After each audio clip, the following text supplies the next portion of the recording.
സംസ്ഥാന സർക്കാരിനെയും വനം വകുപ്പിനെയും വിമർശിച്ച് താമരശ്ശേരി രൂപതയുടെ സർക്കുലർ. പോലീസ് സംവിധാനത്തിന് നിയന്ത്രിക്കാൻ കഴിയാത്ത വിധത്തിൽ ലഹരി മാഫിയ കേരളത്തിൽ ശക്തമാകുന്നുവെന്ന് താമരശ്ശേരി രൂപത. മനുഷ്യത്വരഹിതമായ കർശന വന നിയമങ്ങൾ കൊണ്ടുവരികയും പരിസ്ഥിതി നിയമങ്ങളെ ദുരുപയോഗം ചെയ്യുന്നതായും ഉള്ള വിമർശനവും ഉയർത്തിയിട്ടുണ്ട്. ബെൻസൺ ബാബുവാണ് ഇപ്പോൾ കോഴിക്കോട് നിന്ന് ചേരുന്നത്.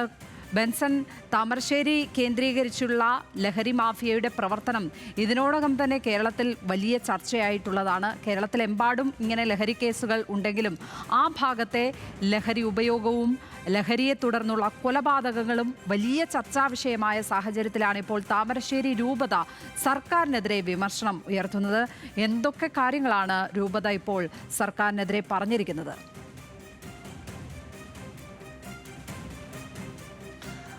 ലക്ഷ്മി പത്മ സൂചിപ്പിച്ചതുപോലെ തന്നെ നമുക്കറിയാം, ഈ വന നിയമങ്ങളുമായി ബന്ധപ്പെട്ട അല്ലെങ്കിൽ കർഷകരുമായി ബന്ധപ്പെട്ട അല്ലെങ്കിൽ ഇത്തരത്തിൽ ഉയർന്നു വരുന്ന ഈ ലഹരിക്കെതിരെ എല്ലാം തന്നെ വലിയ രീതിയിൽ പ്രതികരിക്കുന്ന, വലിയ രീതിയിൽ പ്രതിഷേധം അറിയിക്കുന്നതാണ് താമരശ്ശേരി രൂപത. താമരശ്ശേരി രൂപത ബിഷപ്പ് മാർ റെമിജിയോസ് ഇഞ്ചനാനിയിലെല്ലാം അദ്ദേഹം വളരെ ശക്തമായിട്ടുള്ള രീതിയിൽ ഈ വിഷയങ്ങളെല്ലാം തന്നെ തുറന്നടിക്കുന്ന ആളാണ്. നിലവിലിപ്പോൾ ക്രൈസ്തവ സമുദായ അവകാശ പ്രഖ്യാപന റാലിയും പൊതുസമ്മേളനവും ഇതുമായി ബന്ധപ്പെട്ടത് ഏപ്രിൽ 5-ാം തീയതി കോഴിക്കോട് മുതലക്കുളത്ത് വെച്ച് ചേരാൻ പോവുകയാണ്. അപ്പോൾ ഇതുമായി ബന്ധപ്പെട്ട ഒരു സർക്കുലർ പുറത്തിറക്കി. ആ സർക്കുലറിലാണ് ഇത്തരത്തിൽ 10 കാര്യങ്ങൾ ചൂണ്ടിക്കാട്ടിക്കൊണ്ട്, അതായത് സംസ്ഥാന സർക്കാരിനെതിരെയും കേന്ദ്ര സർക്കാരിനെതിരെയും അതുപോലൊപ്പം തന്നെ ക്രൈസ്തവ സമുദായം നിലവിൽ നേരിടുന്ന നിരവധിയായിട്ടുള്ള വിഷയങ്ങൾ ചൂണ്ടിക്കാട്ടിക്കൊണ്ടാണ് ഈ ഒരു സർക്കുലർ ഉള്ളത്.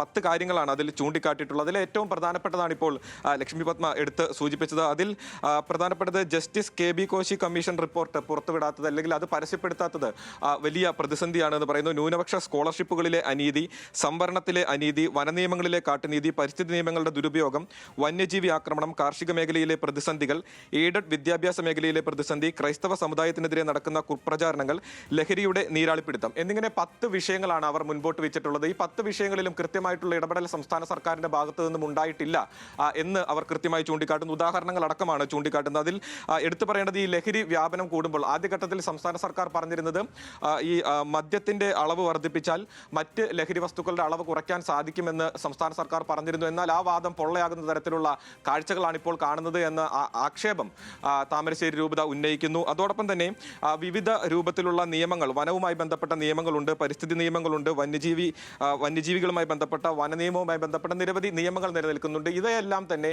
പലതരത്തിൽ ദുരുപയോഗം ചെയ്യുന്നു. അത് ഉദ്യോഗസ്ഥർക്ക് സാധാരണക്കാരായ കർഷകരുടെ മേലിൽ കുതിര കയറാനുള്ള ഒരു നിയമമായി മാറുന്ന ഒരു സാഹചര്യമുണ്ട്. അതിന് സംസ്ഥാന സർക്കാർ വളം വെക്കുന്നു എന്ന ഗുരുതരമായിട്ടുള്ള ആരോപണം ഉന്നയിക്കുന്നു. അതോടൊപ്പം തന്നെ എടുത്തു പറയേണ്ടത്, justice KB Koshy commission report അത് 2023 മെയ് 17 സർക്കാരിന് റിപ്പോർട്ട് സമർപ്പിച്ചതാണ്. അതിന്റെ നടപടിക്രമങ്ങൾ പല നൂലാമാലകളിലൂടെ കടന്നുപോയിക്കൊണ്ടിരിക്കുകയാണ്. അതിതുവരെയും പരസ്യപ്പെടുത്താത്തത് ഈ സമുദായത്തിനെതിരെയുള്ള വലിയ ഒരു ബുദ്ധിമുട്ടായിട്ട് തന്നെയാണ് അവർ മുൻപോട്ട് വയ്ക്കുന്നത്. ഇത്തരത്തിൽ ഈ ക്രൈസ്തവ സമുദായം നേരിടുന്ന നിരവധി പ്രശ്നങ്ങളെയാണ് അവർ മുൻപോട്ട് വയ്ക്കുന്നത്. പക്ഷേ ഈ മുൻപോട്ട് വെച്ച പ്രശ്നങ്ങളെല്ലാം തന്നെ സംസ്ഥാന സർക്കാരിനെതിരെയാണ് അല്ലെങ്കിൽ അത്തരത്തിലൊരു ആരോപണമായിട്ടാണ് ഉന്നയിച്ചിട്ടുള്ളത്. എടുത്തു പറയുന്നത്, അതിൽ ആദ്യഘട്ടത്തിൽ, അതായത് ഈ സർക്കുലറിന്റെ ആദ്യഘട്ടത്തിൽ പറയുന്നത്, ഈ ആദ്യകാലത്ത് ഇന്ത്യയിൽ രാജ്യത്ത് നിലനിന്നിരുന്ന വിവിധങ്ങളായിട്ടുള്ള ഉച്ചനീചത്വങ്ങളുണ്ട്, അനീതികളുണ്ട്, അസമത്വങ്ങളുണ്ട്. ഇവയ്ക്കെതിരെയെല്ലാം തന്നെ മുൻപിൽ നിന്ന് പോരാടിയവരാണ് ക്രൈസ്തവ സമുദായത്തിലുള്ള ആളുകൾ. അപ്പോൾ ഒരു രാജ്യം എന്ന നിലയിൽ മുൻപോട്ട് പോകാൻ വേണ്ടിയുള്ള പ്രവർത്തനങ്ങൾ സമുദായത്തിന്റെ ഭാഗത്തു നിന്നും ഉണ്ടായിട്ടുണ്ട്. എന്നാൽ ഇപ്പോൾ ആ തരത്തിലല്ല.